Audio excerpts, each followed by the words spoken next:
마태복음을 강해하고 있습니다. 팔복은 작년에 한번 시리즈로 설교를 했기 때문에 팔복은 넘어서 오늘 본문에 왔습니다. 예수님께서 그리스도인의 생활 원리를 말씀하고 계시는데 오늘 본문에서는 그 생활 원리가 서기관과 바리새인들의 의보다 더 나은 의를 가져야 천국에 들어갈 수 있다. 그렇게 말씀하십니다. 바리새인보다 더 나은 의라고 하는 것은 어떤 의일까요? 오늘 그 주제를 가지고 같이 말씀을 나누려고 합니다. 먼저는 예수님은 율법을 폐하셨는가 하는 것입니다. 항상 율법과 예수님이 이렇게 충돌되는 그런 양상으로 성경에 많이 나타납니다. 그렇다면 예수님은 율법을 폐하신 분이신가 하는 것입니다. 오늘 마태복음 5장 17절에 보니까 이렇게 말씀합니다. 함께 읽겠습니다. 내가 율법이나 선지자를 폐하러 온 줄로 생각하지 말라. 폐하러 온 것이 아니요 완전하게 하려 함이라. 결론부터 말씀드리면 예수님은 율법을 폐하러 오신 분이 아닙니다. 오히려 완전하게 하기 위해서 오셨다. 그렇게 말씀하십니다. 자, 그러면 여러분 율법이 무엇입니까? 율법. 우리가 율법이라는 이야기를 참 많이 듣습니다. 그런데 정작 율법이 뭡니까? 물어보면 여러 가지 각도에서 대답이 나올 수 있습니다. 율법이 뭔가요? 유대인들이 말하는 율법은 첫째는 십계명을 말합니다.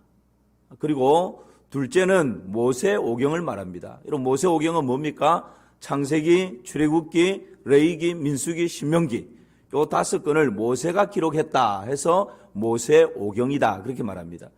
첫 번째는 십계명이고 두 번째는 모세오경을 말하고 그리고 오늘 17절에서도 내가 율법이나 선지자를 폐하러 온 줄로 생각한다라고 했는데 율법과 선지자 이것을 구약 성경 전체를 말하는 율법하면 구약 성경 전체를 의미하기도 합니다. 그리고 또 하나 중요한 것은 이 바리새인들은 율법을 좀 더 철두철미하게 잘 지키기 위해서 세부 조항들을 더 많이 만들었습니다. 그래서 그걸 법으로 만들어 두고 또 조상들로부터 내려오던 입으로 전해 내려오는 구전도 그들의 율법으로 법으로 그렇게 인식을 하고 있었습니다. 그래서 3세기경에 이 유대인들의 입으로 전해 내려오던 이 모든 구전을 종합하여 법전으로 만들었는데 그것을 미시나라고 말합니다. 여러분 한번 들어보셨을 것입니다. 그리고 유대인 학자가 이 미시나를 다시금 주석을 달고 좀 더 설명을 붙여서 해석한 것이 있는데 그것을 탈무드라 그렇게 이야기합니다. 우리나라에 들어오는 단편 탈무드는 그야말로 약식의 탈무드고요.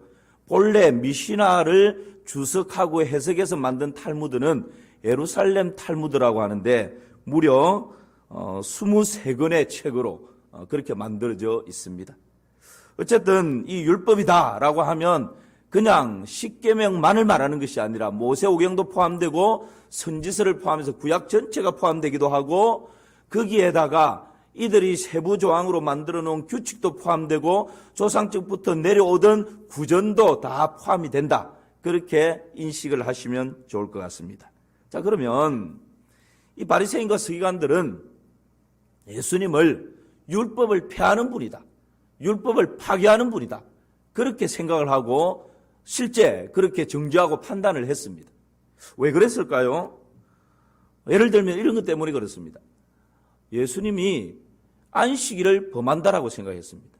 왜냐하면 이들의 이 생각 속에 안식일은 일을 하지 말아야 되는데 예수님은 안식일 날 병을 고칩니다. 그리고 이들의 이 율법을 지키는 행위 속에는 정결의식을 굉장히 소중하게 중요하게 생각합니다. 그런데 예수님과 그 제자들은 손을 씻고 하는 이 정결의식을 무시해버립니다.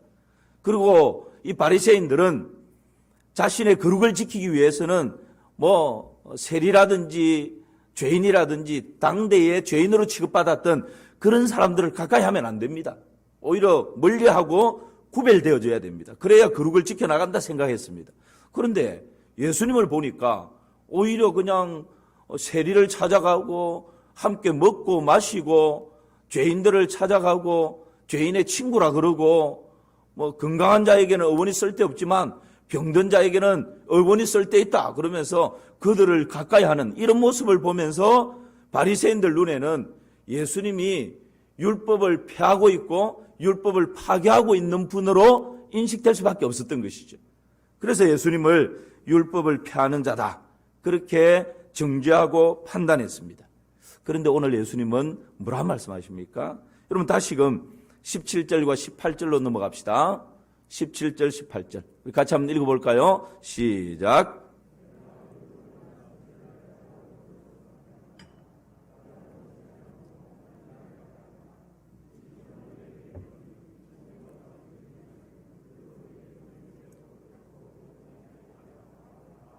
아멘. 예수님은 바리새인들과 서기관들의 인식과는 완전 달랐습니다. 내가 율법을 폐하러 온 줄로 생각하지 마라. 폐하러 온 것이 아니라 뭐 하기 위해서 왔다고요? 완전하게 하기 위해서.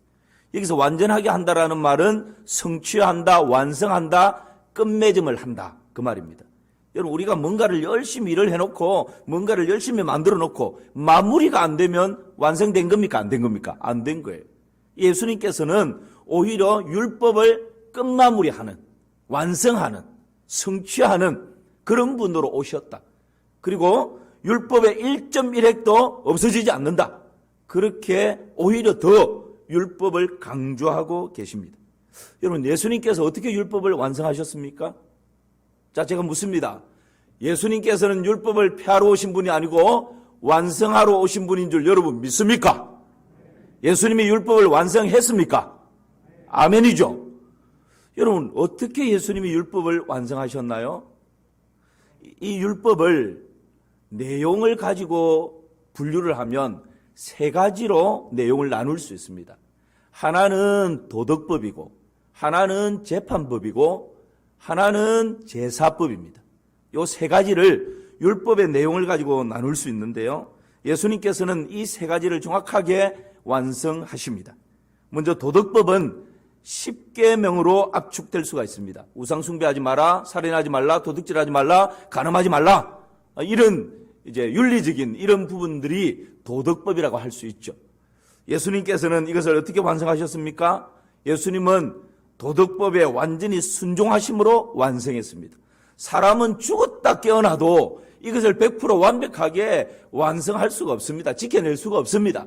그러나 예수님은 이 모든 것을 완벽하게 지키고 순종함으로 이 도덕법을 완성하셨습니다. 그리고 이 도덕법을 어기는 이유가 뭘까요? 그것은 사랑이 없기 때문입니다. 타인에 대한, 이웃에 대한 사랑이 없기 때문에 살인하기도 하고 도둑질하기도 하고 그렇게 하는 것이죠. 예수님은 뭐라고 말씀하시면서 이 도덕법을 완성하십니까? 내 이웃을 내 몸과 같이 사랑하라 말씀하시면서 이 도덕법을 완성하십니다. 그리고 재판법을 완성하십니다. 이 재판법이라고 하는 건 뭡니까? 사람이 살아가다 보면 갈등을 겪습니다.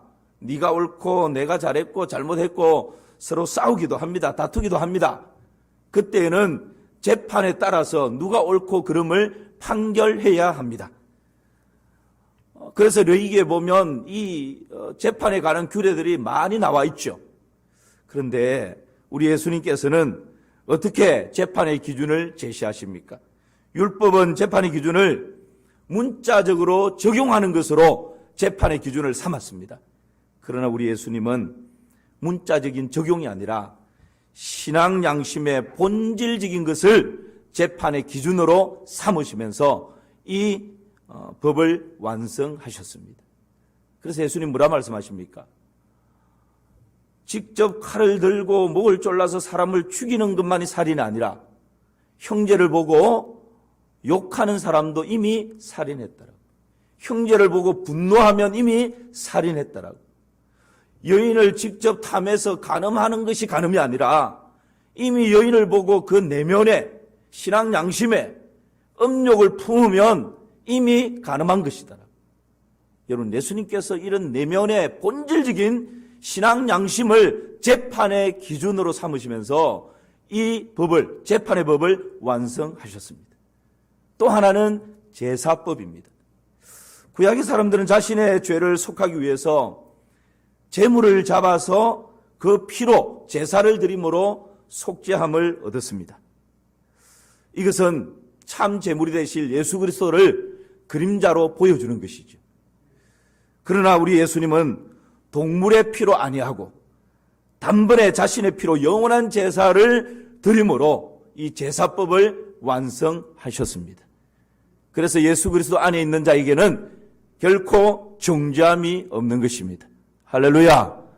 저와 여러분이 예수 그리스도 안에 있다면 정죄함이 사라지는 것입니다.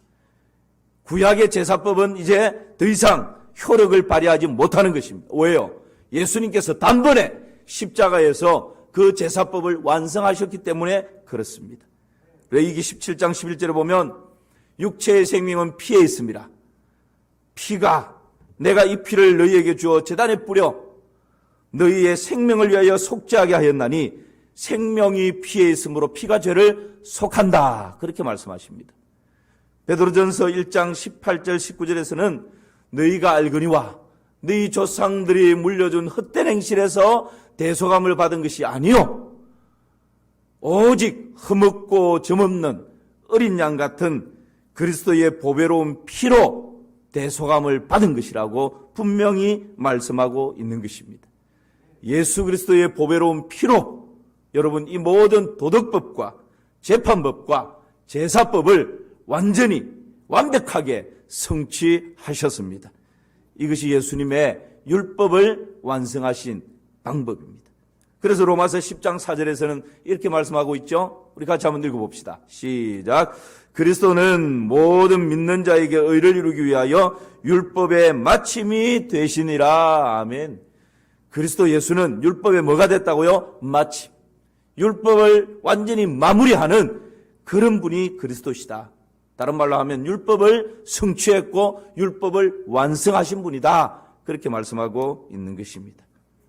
예수님은 율법을 폐하신 것이 아니라 완성하셨습니다. 그러므로 그리스도 예수 안에 있는 자에게는 결코 정죄함이 없습니다. 그리스도 예수 안에 있는 생명의 성령의 법이 죄와 사망의 법에서 여러분과 저를 해방한 줄을 믿습니다. 이것이 그리스도 안에 있는 자가 누리는 놀라운 은혜이고 복이죠. 자, 그러면 바리새인들의 의는 어떤 것일까요? 예수님이 지금 바리새인, 서기관과 바리새인들의 의보다 더 낫지 않으면 천국에 들어갈 수 없다 그랬는데 바리새인들이 추구했던 의는 어떤 의일까요?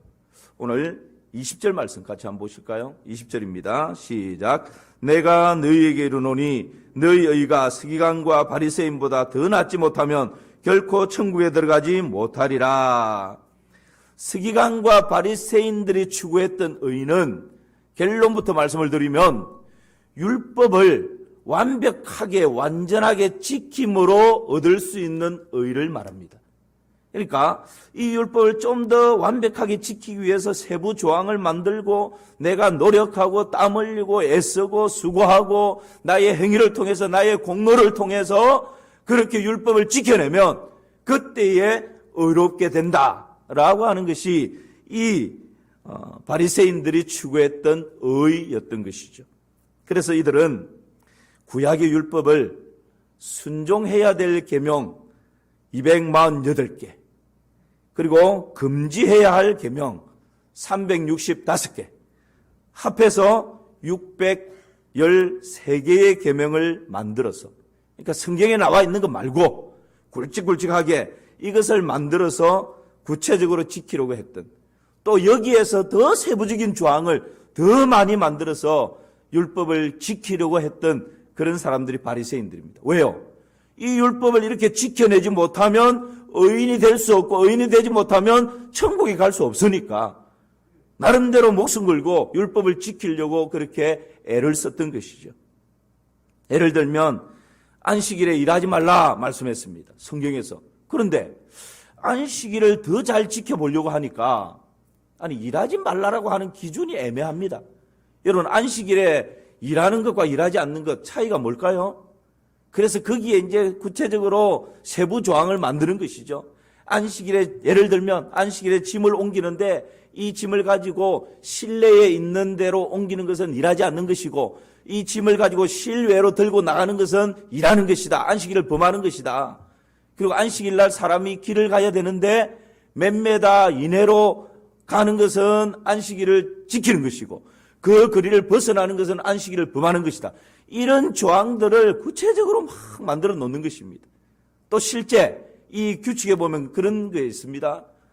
사람이 길을 가다가 담벼락이 무너져서 사람이 밑에 깔렸어요. 그럼 여러분 지금 우리 같으면 어떻게 하겠습니까? 빨리 그 사람은 그렇죠. 구해야 되죠.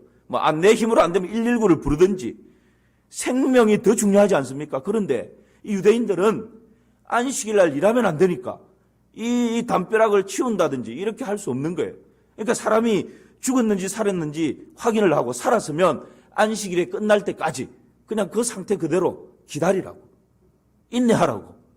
여러분 이런 정신을 가지고 있으니까 안식일 날 예수님께서 병자를 고치시고 자유케 하시고 치유하시는데 안식일을 범했다고 안식일 날 일을 했다고 예수님을 정죄하고 판단하고 그렇게 하는 것이죠. 안식일의 이 정신과 하나님께서 허락하신 율법의 정신을 다 빼버리고 이 껍데기만 가지고 지금 생명처럼 붙들고 있는 이런 모습이 여러분 유대인들, 이 바리새인들이 추구했던 의의 개념이었습니다.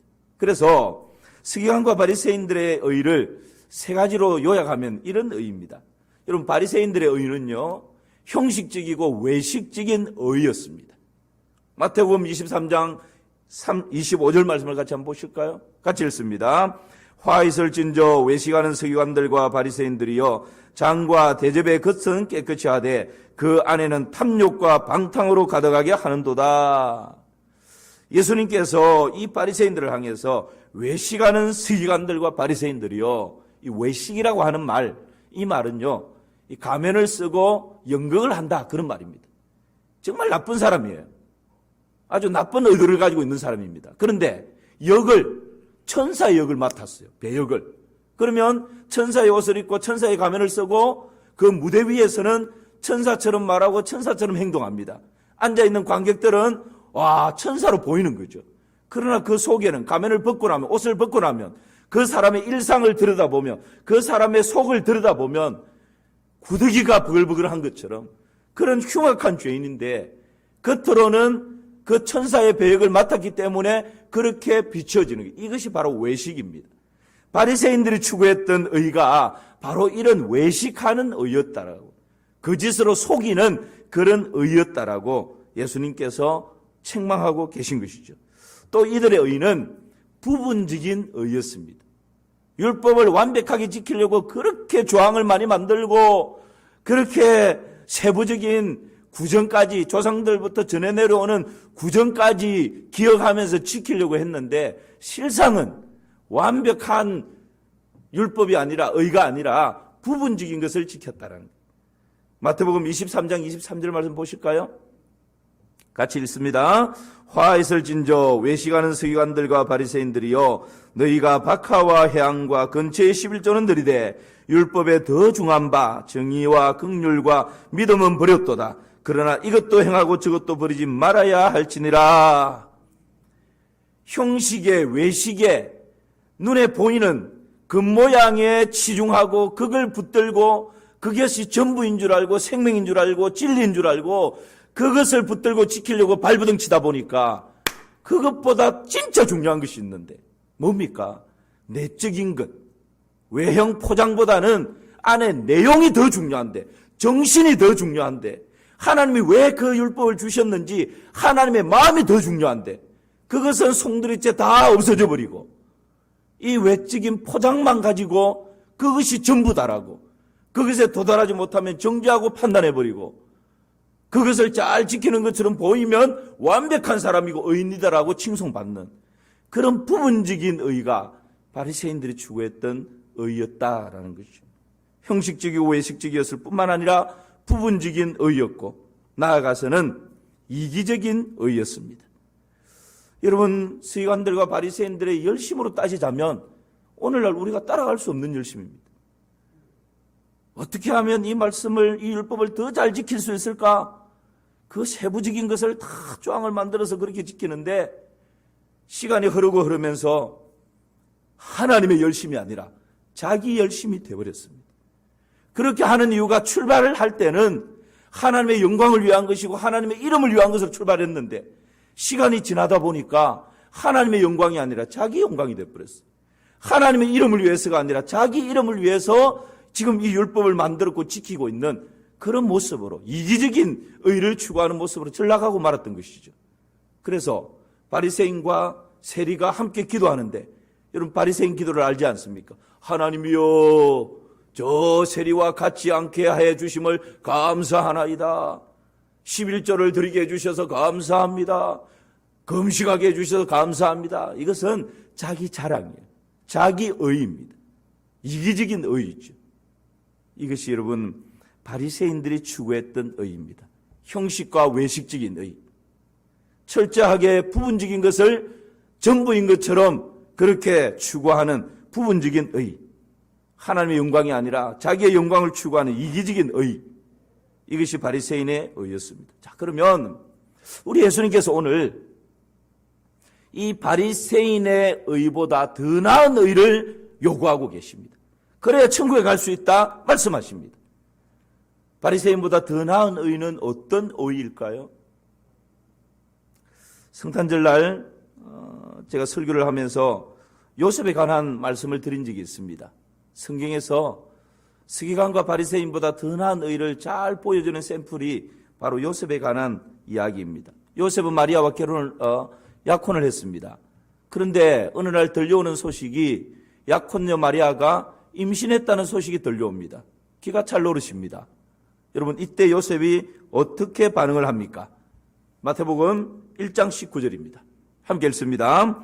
그의 남편 요셉은 의로운 사람이라 그를 드러내지 아니하고 가만히 끊고자 하여. 요셉은 이 일을 드러내지 않으려고 합니다. 가만히 조용히 파혼을 하고 그냥 모든 것 없었던 걸로 다 마무리 지어버리려고 합니다. 조용히 마무리 지으려고 합니다. 왜요? 요셉은 의로운 사람이었기 때문에. 성경이 그렇게 표현합니다. 여러분 여기서 요셉이 어렵다라는 말은 윤리적으로 정의롭다, 도덕적으로 완전하다, 인격적으로 높은 등망을 가지고 있다, 어떤 그런 의미가 아닙니다. 유대인들이 말하는 의로운 사람은 어떤 사람일까요? 유대인이 말하는 의로운 사람은 율법을 잘 아는 사람이고 율법을 잘 준수하는 사람이 의로운 사람입니다. 자, 그렇다면 지금 마리아의 이런 상황을 율법을 잘 알고 율법을 잘 준수하는 의로운 사람이 취할 수 있는 행동은 어떤 것입니까? 요셉처럼 이렇게 하면 안 됩니다.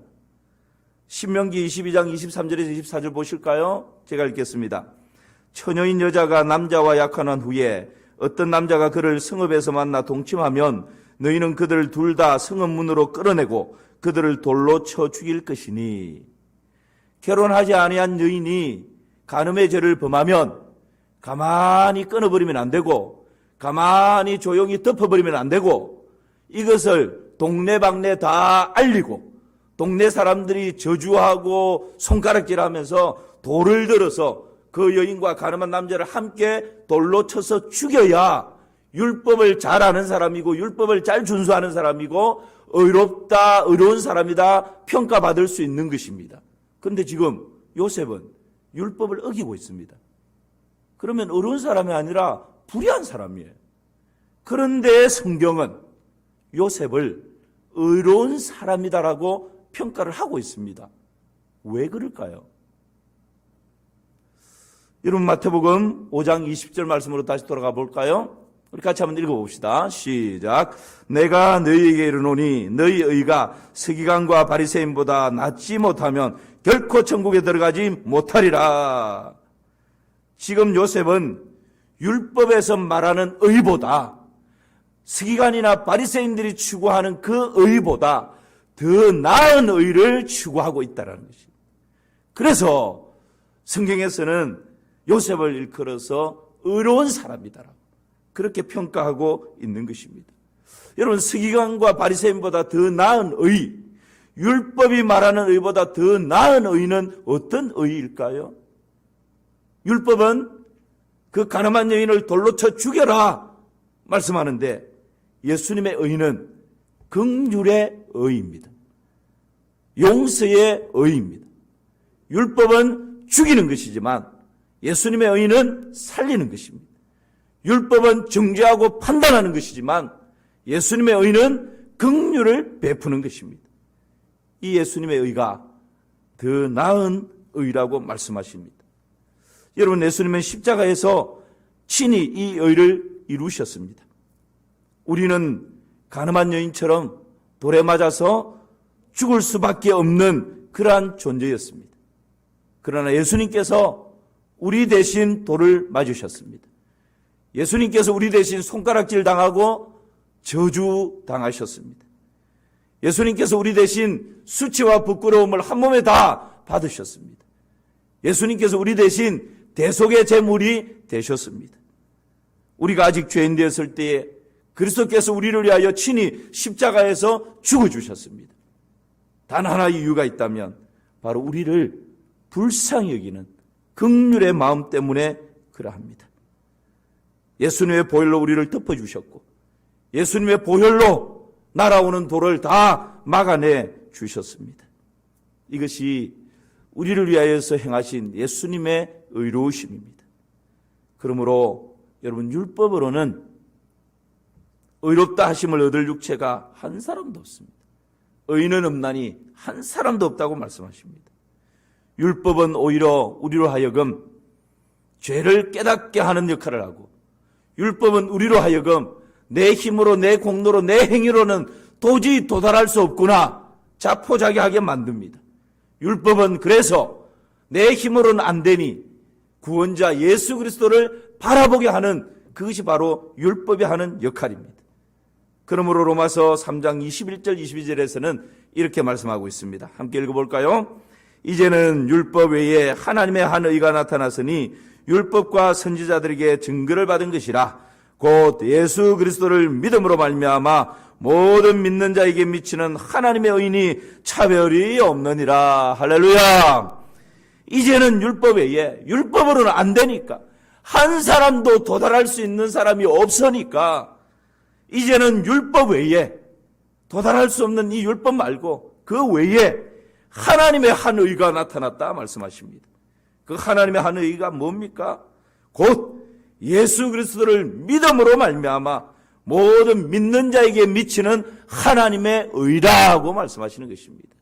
여러분, 예수님께서 이루어 놓으신 이 십자가의 놀라운 구속의 은혜를 우리가 마음에 믿고 영접하면 우리가 하나님이 만들어 놓으신 의를 덧입게 되는 줄 믿습니다. 우리의 힘으로 되는 게 아니라는 거예요. 우리의 능으로 되는 게 아니고, 우리의 노력으로 되는 게 아니고, 이미 이루어 놓으신 그 놀라운 예수 그리스도의 의를 받아들이기만 하면, 믿기만 하면 그 의로 우리를 옷 입혀 주시는 것입니다. 그래서 우리가 의인이 되는 것이죠. 로마서 3장 28절에서는 이렇게 말씀하십니다. 우리 같이 읽어볼까요? 그러므로 사람이 의롭다 하심을 얻는 것은 율법의 행위에 있지 않고 믿음으로 되는 줄 우리가 인정하노라. 우리가 의롭게 되는 것이 율법의 행위가 아니라고요. 믿음으로 되는 줄 인정한다라고 말씀하고 있습니다. 그러므로 여러분, 예수 그리스도를 구주와 주로 영접한 우리는 우리의 행위가 아니라, 우리의 노력이 아니라, 우리의 공로가 아니라 이미 예수 그리스도로 말미암아 의인이 된 줄을 믿습니다.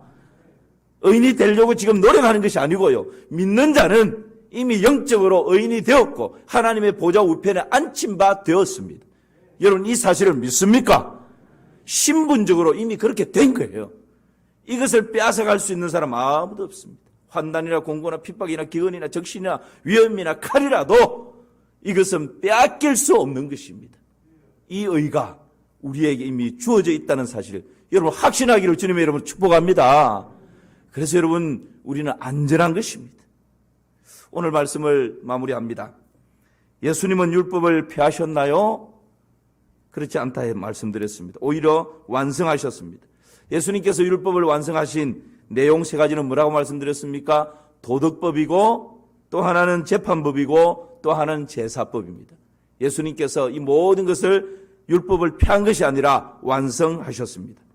두 번째, 바리새인들의 의는 어떤 의라고 말씀드렸습니까?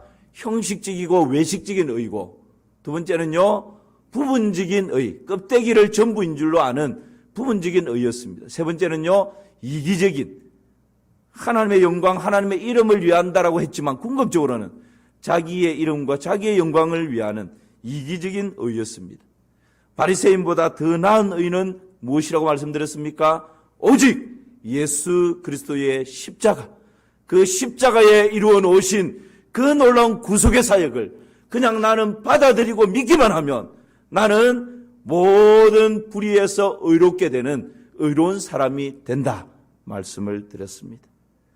여러분, 예수님을 믿는 우리는 이미 의인이 되었습니다. 그러므로 의인이 되기 위해서, 구원받기 위해서 애쓰는 것이 아니라 의인이 되었기 때문에, 구원받은 하나님의 백성의 신분이 주어져 있기 때문에 우리는 더 경건하게, 더 진실되게, 더 겸손하게 살아가는 것입니다.